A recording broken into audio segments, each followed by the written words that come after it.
On India Global, we now focus on the other big story, the Israel-Iran conflict. Well, viewers, US President Donald Trump has said that he wants a real end to Iran's nuclear ambitions, even as the conflict between Israel and Iran has entered its fifth day.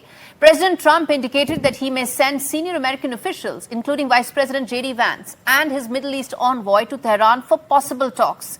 He has also requested the National Security Council be prepared in the Situation Room as he is returned from the G7 summit in Canada, and he is expected to take stock, even as he then went on to say that, well, if Iran wants to talk to me, they know where to call him. Now, in the midst of these mixed signals, there is an update that's coming in terms of the actual situation on ground. Israel's defense minister issued a stark warning to Iran's supreme leader, drawing comparisons to Saddam Hussein's fate. Israeli airstrikes have reportedly killed several top Iranian commanders, leaving Khamenei's inner circle in complete disarray. Iran has responded with a massive barrage. Remember, for Iran, its biggest arsenal in its war arsenal is actually the ballistic missiles, the supersonic missiles, to which the Iron Dome of Israel is effective but gets tested. And that is where this war is going. Over 100 missiles and hundreds of drones aimed at Israeli cities were fired. Explosions were reported in Tehran, while attacks near the Strait of Hormuz have raised global alarm with regard to oil supplies, with regard to shipping lines that could be impacted. Diplomacy and destruction are unfolding in parallel.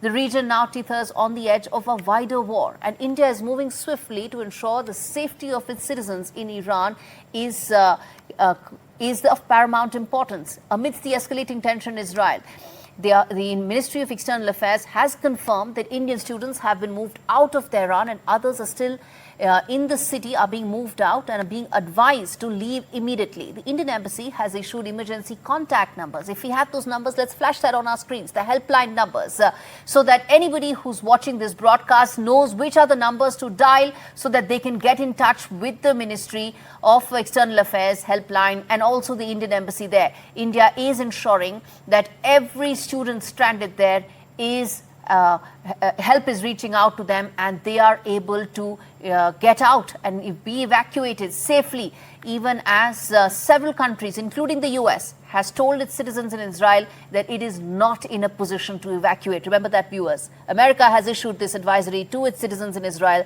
that it cannot evacuate its citizens. Look at what India is doing. Each and every of our students we want to be in touch with. We want to ensure that all of them are brought back safely and are provided the safe haven and the land evacuation routes. Let's put out those big questions that we are posing right now, and hopefully we'll get an answer to as well. First up, how long will the entire evacuation process take? Remember, a lot of parents are agitated and anxious right now because while they may be able to speak to their children, they don't know how long this entire process is going to take. Let's move ahead. Is Armenia the only possible escape route? They are going to the Armenian border and then coming out, but are there more routes that are being evaluated? Are the authorities talking to each other to ensure that they can expedite this entire process? That's a question that must be going through the minds of the parents as well. What happens to the degrees? Remember, these are all medical students. What happens to their degrees, their courses? When will they go back? Will there be a semester that will be missed? All those are very genuine questions for students who are studying there.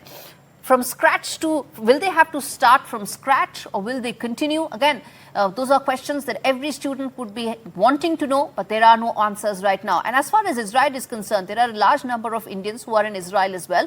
What are the exit routes there? Not that many students there, but there are also a large number of Indians there as well. Let's quickly now rope in guests joining us this evening, Omar Anes, Faizan Nabi, as well as Anath as well, joining us on the broadcast. Anath is from the president of the Israel Asia Chamber of Commerce, joins us live from Tel Aviv.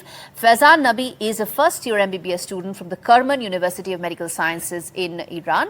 And Omar Anes is a Middle East expert, joining us live from Ankara. Okay, Faizan, let me start with you first. I want to understand from you how things are unfolding right now. Is the embassy in touch with you? What are the details that you can share with us in terms of how soon will you be evacuated?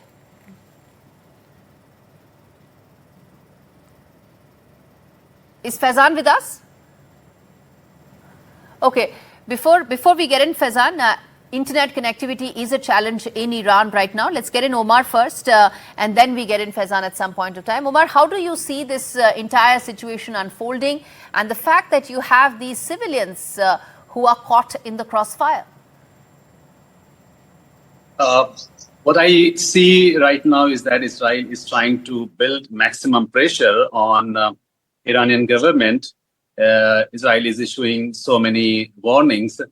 And now the Trump administration seems to be supporting the Israeli view, despite the fact that the Trump administration was not convinced with Israeli suggestions about the fact that Iran might be very close to have a nuclear weapon within 3 or 4 weeks, as it was saying.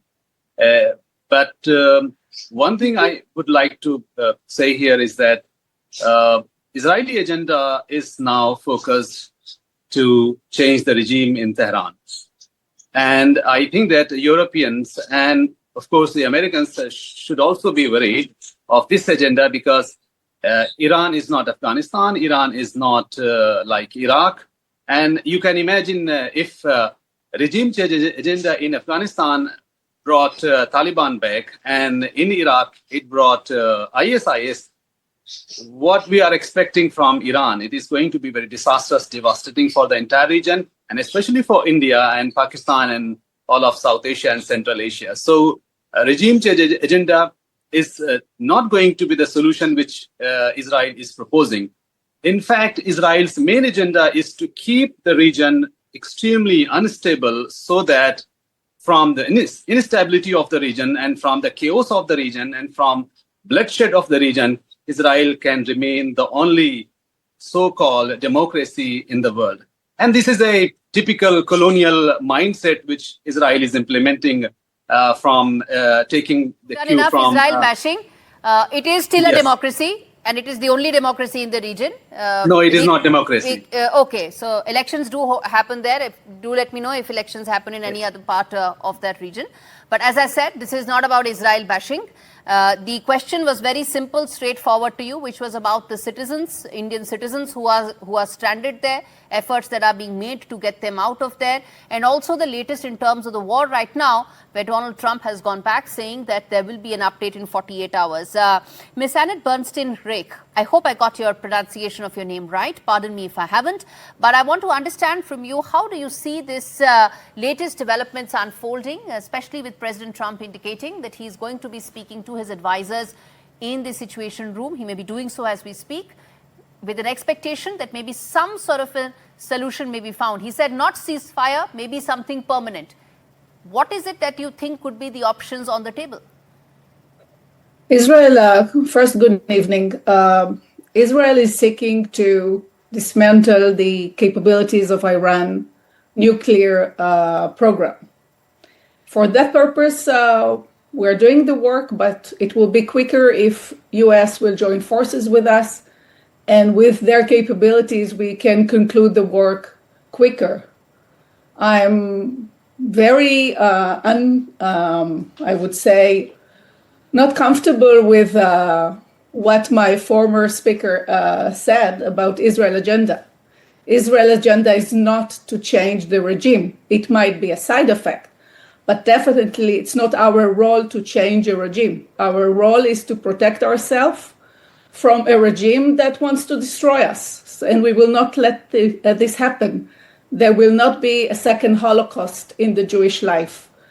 We only want to stop the military nuclear capabilities of Iran and stop manufacturing of missiles which are attacking Israel. Now they are from Iran, but those missiles the Iranian missiles were used against Israel from Gaza, from Lebanon, from Syria, from Yemen, and now from Iran. Indeed, multiple fronts opened against Israel, and all of them coordinating.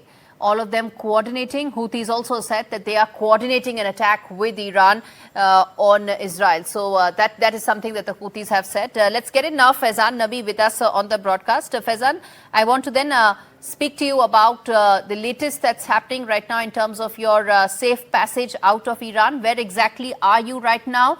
Have you spoken to the Indian authorities? What's your next step? Thank you for taking me up. I am in Kirman, Iran. It is relatively very safe place if we compare it with Tehran or Shiraz.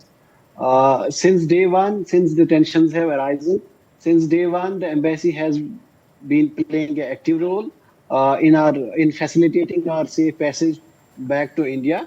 We are waiting for their command. As of now, the situation stands like this: those who were in Tehran, every university like Iran University of Medical Science, Tehran University of Medical Science, or Shahid Beheshti, the students of these respective universities, they have been taken to Qom. Qom is another province of Iran. It's relatively safer again. So as of now, they are in Qom. It has been one day. They were taken to Qom the other day in the morning. And students of Shiraz, Arak, they have been taken to a place that's known as Yazd. So far, my university is concerned. We were actually about to start our final exams today, which means 17th of June. Okay. But the university has cancelled all the exams till mid of October. Are you in touch with students who are being evacuated? Yes. What are they saying? What is the evacuation passage? Only one batch of Indian students have been taken out from Iran, which means they have been evacuated. That is a batch who were from Urmia University of Medical Science. Urmia shares a border with Armenia, so 90 to 100 students have been evacuated, and I think they will be flying to India in a day or two. Mm-hmm. And you will continue to stay there, right? Because you feel that you don't need to be evacuated. No, for the uncertainty, the fear, the horror, it is same. If you talk to a student in Kirman or you talk to a student in Tehran, we are horrified, we are traumatized, as equal as our parents. And for students who are in Kirman, we were actually advised to tuck up our bags. That's done. We were advised to pack our bags. And since till morning, it was the plan that we will be relocated to Yazd. But following that order, a more order came up that says that we have to stay here in Kirman, and in a day or two, we will be directly evacuated from Kirman. Okay. Quick closing comments from the other two guests as we wrap things up. Omer, how soon do you see this ending, given, as I said, the Trump administration is looking at some permanent solution?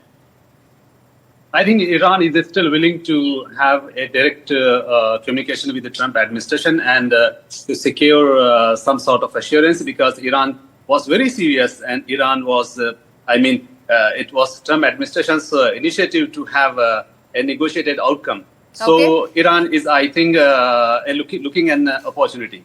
All right. And Ms. Annette, what do you say about the possible solution that the Trump administration may come out with? We look forward to peace. If via negotiation we can terminate the military nuclear program, definitely it's welcomed in anything. We seek peace. That's what we want. We want to create IT. We want to have an high-tech nation. Our hands are sent to peace. And if Trump is able to do it, we say welcome, inshallah. Absolutely. I'm going to leave it there. Thank you so much, all of you, for joining us.